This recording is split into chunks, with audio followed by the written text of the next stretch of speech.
Shalom sahabat Tunas Remaja, kita akan belajar papa mamahku bercerai. Itu bukan salahmu, Tuhan tidak tinggalkan kamu.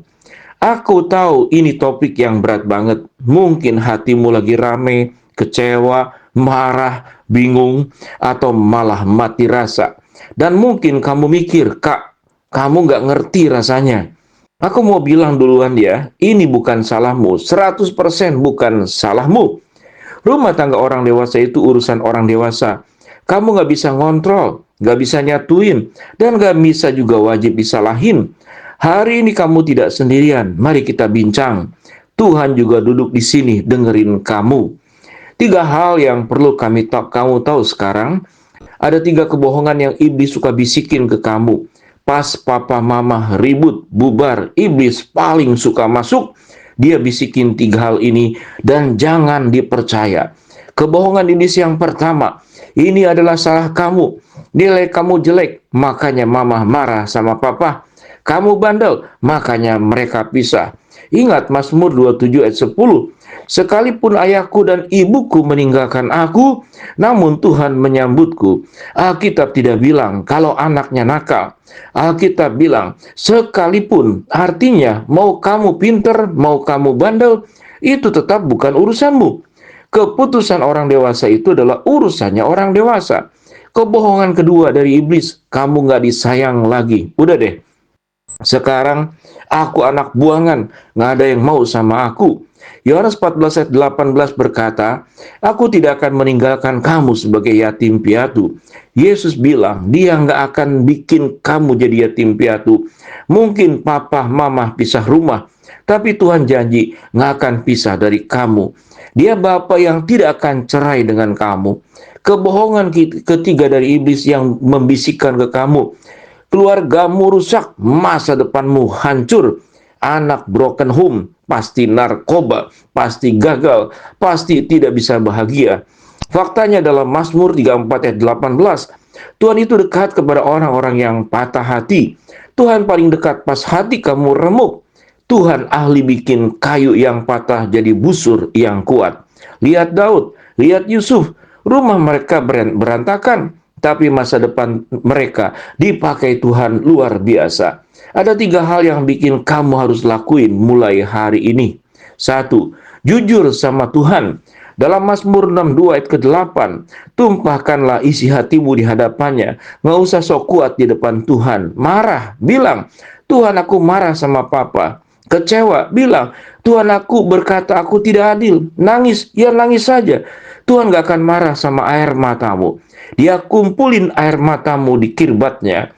Dalam Mazmur 59, 56 ayat ke-8. Itu berharga buat dia. Prakteknya, cari tempat untuk kamu merenung. Cerita saja ke Tuhan, kayak cerita ke teman.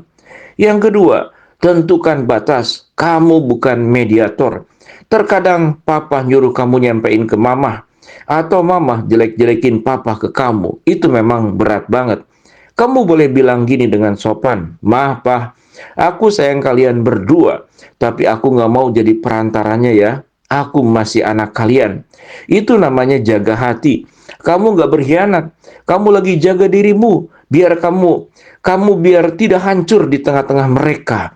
Yang ketiga, cari keluarga baru, yaitu di gereja, bukan berarti cari papa mama yang baru. Allah menempatkan orang-orang yang sebatang kara dalam keluarga.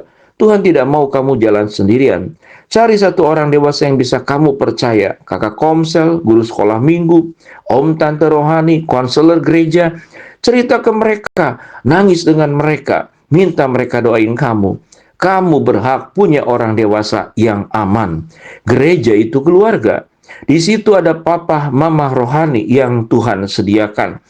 Maukah engkau berkata, rumahmu mungkin pecah jadi dua, tapi hatimu nggak harus pecah, karena Tuhan jago banget ngelem hatimu, dan dia mau itu dilem di hatimu. Buatlah surat dari Tuhan. Ini ada surat dari Tuhan untukmu. Anakku, aku lihat kamu, aku tahu sakitnya, aku tahu kamu bingung. Dengar ya, kamu nggak salah. Kamu tetap anak yang berharga. Kamu tetap milikku. Aku tidak akan ninggalin kamu. Aku akan jadi bapa buat kamu. Aku akan ubah lukamu jadi kekuatan. Tunggu ya. Aku akan selalu bersama denganmu. Itulah surat dari Tuhan Yesus. Tantangan apa yang harus dilakukan, yaitu buat jurnal 3 baris, tiap malam tulis satu. Hari ini aku merasa titik-titik. Yang kedua, Tuhan tolong aku untuk titik-titik-titik. Yang ketiga, satu hal yang aku syukuri hari ini, sebutkan. Cari orang aman, satu orang aman. Chat ke satu kakak komsel, guru sekolah minggu, bilang, "Kak, boleh aku cerita nggak?" Kamu nggak harus kuat sendirian. Jaga diri. Kalau sedih banget, jangan lari ke handphone 24 jam, ke game, atau ke temen yang ngajarin hal jelek. Lari ke kamar, dengerin lagu rohani, dan berdoa. Kamu hebat banget, udah bertahan sejauh ini, beneran. Dan Tuhan lebih hebat lagi buat pegang kamu ke depan, oke? Aku doain kamu untuk kuat menghadapi ini.